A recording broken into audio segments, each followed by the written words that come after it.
Good evening, student.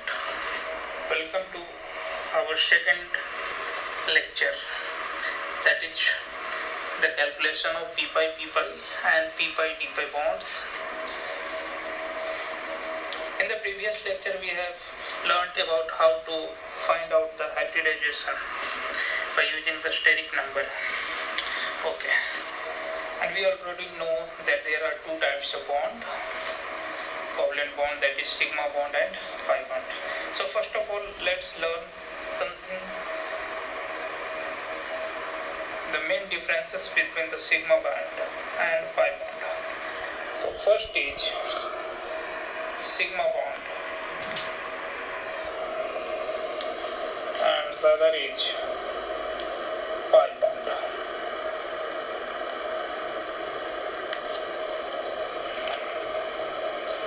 Okay. First difference is sigma bond is formed by axial overlapping of orbital. So first is formed by axial overlapping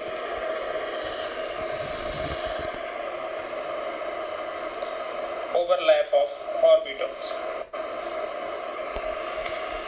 and pi bonds are formed by sideways or lateral overlap. The second difference is formed by sigma bond is formed by SS, PP and SP overlapping, whereas pi bond is formed by PP, PD or DD overlapping.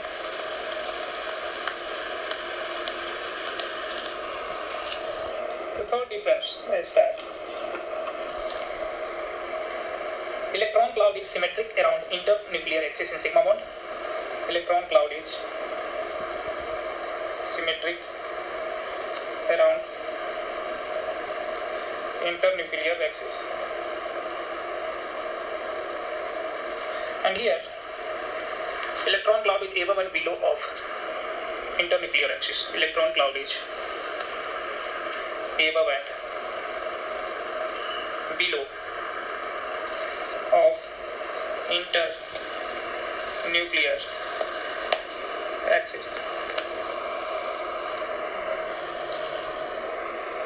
Next, our fourth differences. The fourth difference is that sigma bond is stronger than pi bond. So pi bond is comparatively weaker.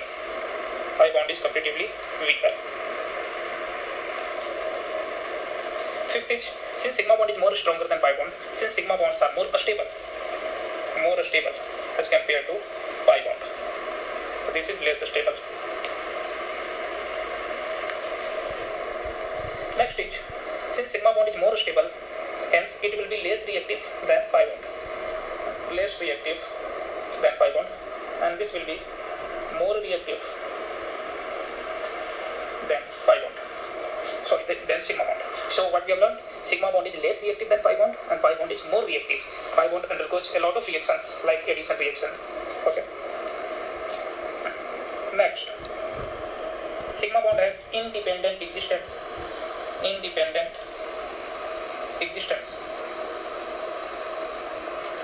Sigma bond has independent existence, whereas pi bond always exists along with sigma bond.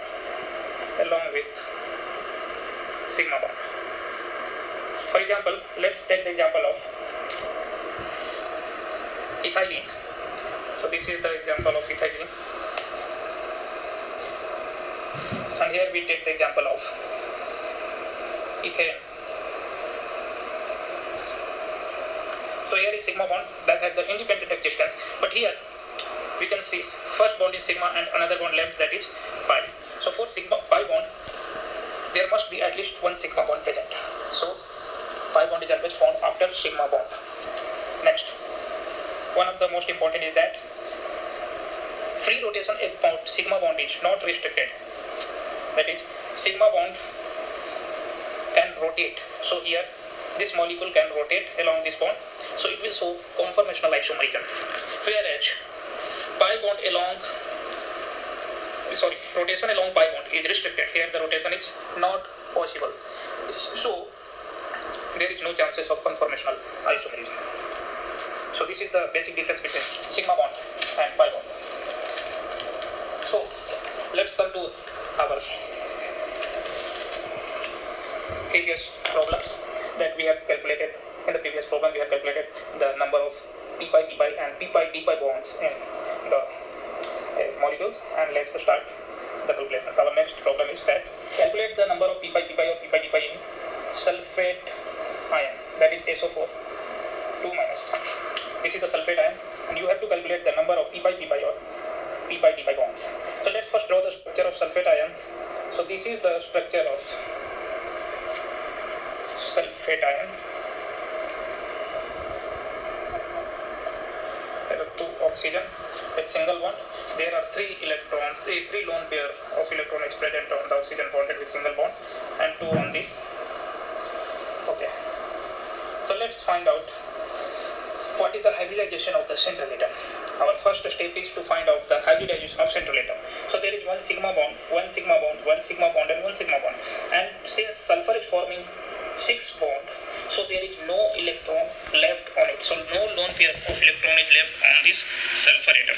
So total steric number, that is the number of sigma bond, that is 4 plus lone pair on central atom, that is 0, equal to 4. Hence the hybridization of sulfur is sp3. So we can say that here all the p orbital of sulfur has been used up in the hybridization. So no p orbital px, py or pz any is left with this sulfur atom.